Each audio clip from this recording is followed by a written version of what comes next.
everybody. MSOM 602, Lesson 5 review, Lesson 6 preview, coming to you today from the Miller Tree Inn Bed and Breakfast in Forks, Washington. As you recall, last week from Rialto Beach, I talked to you about Twilight, I talked to you about La Push and Forks, and promised that this week I'd give you a little bit more information on Forks and Twilight. Well, as I conducted my research today, I found the #1 expert in my family about Twilight and about Forks, and that's my wife Jill. And this is Jill. And Jill does some work for our company here called Inn Sitting. And if you've ever visited a small country inn or a bed and breakfast and wondered, do those folks ever get to take a vacation or do they just close down? Well, what a lot of innkeepers do is they hire an inn sitter, and an inn sitter comes into their property and actually runs it, does the breakfast, does the reservations, supervises the staff, takes reservations, and does all that while they're on vacation. And so that's what my wife does, and she's done that in several different properties and states across the country and does an outstanding job with it. So I've asked my wife to, she's been coming here to Forks for many years, so I've asked her to give you a little bit of a background on Forks, the Miller Tree Inn, and how this little town of 3,000 people has really leveraged the Twilight series over the last 10 years or so. So, Jill, it's up to you. Thanks. As a quick disclaimer, because I spend about 10 weeks a year here working at the Miller Tree Inn, otherwise known as the Cullen House, I kind of have to know about Twilight, just so you know. Okay. Now, I've been coming here for about 10 years, since about 2005, and I've seen a really big change in Forks as well as in the Miller Tree Inn since coming here. Those books were set here. The author had never been to Forks when she wrote them, but she Googled and found the place that has the most dark days, the least amount of sunlight, and the most rain in the country, and yes, it was here. So hence, Twilight. That's because, as we all know, vampires don't do well in a lot of sun. Anyway, with those books, once they came out, then lots and lots of people started to come to Forks looking for the Twilight they found in the books. Then they were going to do the movies. The movies initially were going to be filmed here, and Forks was really ramping up all the businesses getting ready for this filming. They were building infrastructure and doing things. But then the state of Washington made it prohibitively expensive to film in Washington state. So not 1 inch of film was done here. It was all done in BC, Vancouver, BC, or down in Portland, Oregon. So here's Forks. They've spent the money. They're really excited. They've got people coming, and they have nothing really to show them. So they ended up making lemonade out of lemons. They really did. They got together, and what they did is they assigned spots within the town to be those places that are well known from the book or from the movie. Those people who read the books, they're purists, and they want to come where the books were set.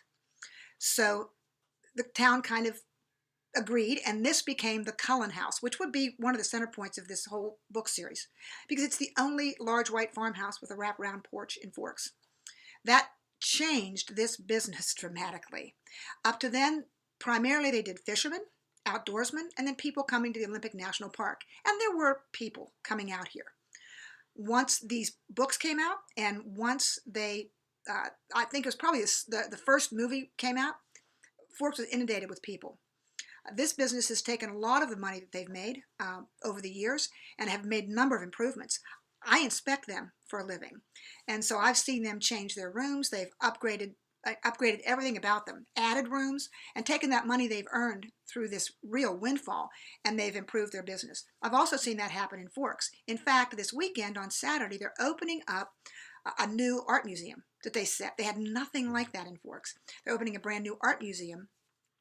And they're having what they call Rain Fest. Yeah, they need to call it Rain Fest here in Forks. And they're doing more for the tourists. What I really think has happened, and don't cite me on this, because you can't cite me because it's not true. And he would be very upset if you did. But I think what Forks has done, and what I've seen, is they've taken the money they've made the town, and they've built a much better website. They're much more connected internationally. We have guests here now from all over the world who come because of the Olympic National Park. So although Twilight and those guests are still coming, there are less than there were, say, in 2008. Now, a number of guests are coming to see this park. And I think that Forks has successfully invested money to bring people here for not just Twilight, but because it's a beautiful spot to do hiking, fishing, and outdoors types of things. Cool, cool. Well, that's one of the key things that I wanted to talk about as it relates to just how small businesses can take situations that may not work out real well, and work together to make good things happen. By the way, before you go, what is I got this thing right behind me here, and there are a bunch of like mortar boards that you all are going to wear when you get to your graduation, and they're in this big display thing. What's the story behind that? Well, it's important to know that the Cullens, Dr. Cullen and his wife, had 4 kids. They weren't, I think, 4. Anyway, I don't know how many. They weren't really their kids. They were other vampires. They were all vampires. Now, as we all know, vampires don't age. And so they were kind of high school, college age. So what would happen is they would go somewhere, they'd move into town, he'd be a doctor, the kids would all go to high school, then they'd graduate, and then they didn't age. So they'd have to move, go to another town, go to high school, graduate, and then they didn't age. Consequently, they just kept going to high school over and over and over again, hence the mortar boards. So think about that from this perspective. That means you would have to take my classes over and over and over again. So pretty exciting, huh? Mm-hmm. All right. Thanks, sweetie. Thanks. Okay, thought you might like that. So appreciate. I had to drag her to want to do that today. So let's talk a little bit about lesson 5. The discussion board this week talked about who are key influencers in your life, or those people who have a leadership influence on you. And the way that I like to look at these, I like to segment these, and rather than just lump everything into one person, I like to look at people who influence me personally. So who helps me become the individual that I am today personally? And then I like to look at key influencers professionally.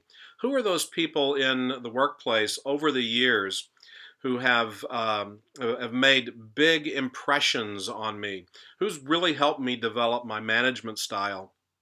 If you think about it that way. And then the third area would be spiritual influencers in your life. So professional, personal, and spiritual influencers. And so I look forward, as I begin to grade the papers this week, I look forward to seeing those people in your life. And again, what I would encourage you to do is just not narrow this down to one person on one aspect of your life, because your life involves many different things: your personal, your professional, and your spiritual. The case study this week I really liked, and I liked it because of the message that it really talked about. It really implied some degree of action, and the charge that Lurie had for the Jewish rabbis here was to go forth. Go forth implies some form of action, not just hear it and then absorb it, but hear it, absorb it, and then do something with it. And then the one statement that he made in that really has been an influence on me after I read it the first time was talking about the journey. And the journey that he explained here is not just a physical relocation, but the journey is a spiritual one. And so when you begin to think about those elements in servant leadership, take a look at this just not as a journey that's somewhere to get to, but it's a spiritual journey, a development journey for you. And that's what I hope this class has been. I hope it's been something that you've taken some of the concepts and moved forward and forwarded your thinking. And then the memo exercise in lesson 5 was the final one that wrapped it up. Again, we talked about what is servant leadership in the first one. We talked about why is the company moving to servant leadership in the second one. And then the final one is so what, or what does this mean to me? And as I've mentioned all the way through this, if you do not draw a connection for employees, regardless of what the topic is, if you don't draw that connection that says, here's what we're doing, here's why we're doing it, and here's what it means to you, if you don't draw that connection, they're going to draw it for themselves. And many times that connection will not be the intention that you had when you put it together. And so that was the important element of this for lesson 5. So that's lesson 5. Lesson 6 this week talks about, in the discussion question, talks about leaders as exemplars, or leaders as prime examples, are those types of things. So what I want you to do in this one is to find examples. This may be a personal example for you. It may be someone in history that provided a good example, or a leadership exemplar example. If you do this search, you're going to find more articles on this than you thought you would find, because leadership exemplars is something that in many leadership forums are out there. You may agree with some of the research you read, and some of it you may not. But that's the first discussion question. There are two discussion questions this week. The second discussion question talks about situational leadership and self-leadership. Now, Ken Blanchard, who wrote some of the books that you're studying this particular term, also is one of the foremost authorities on situational leadership. He wrote a book on situational leadership, and as I mentioned before, I wish I could. I honestly would love to develop a class on situational leadership because I think it's a lost art. We all have this. We got to treat everybody exactly the same way. We've got this whole fairness quotient that's out there today, but people are different. And so, if people are different, but we treat them all the same way, then I don't think we're optimizing our leadership potential with that individual. But again, legal issues and politically correctness and all that stuff require us to treat everybody exactly the same. When again, each situation may require a different type of response. And so that's the questions this week. Situational leadership. Don't miss the second one. The second one is also self leadership. That's part of that discussion board as well. And then the case study this week talks about the value of servant leadership in the world. Well, what is it? I mean, what is the value today? Are we just studying this just so that we can click off, we took a leadership course, or we know what servant leadership is now? Or is there some defined value studying servant leadership, but also implementing servant leadership? Also, the part of Alan Lurie going, go forth, going on this journey. Is there a value to that? So I'd ask you to dive really deep into this. And honestly, don't give me the surface answers that says, yes, there is a value to servant leadership. And I mean, really begin to think about these things as you look at them going forward. And what potentially could the value be in a global society, in a local society, in a very diverse organization that you may be working in. All right. Hope this was two things. I hope it was fun and I hope it was helpful this week. So talk to you soon.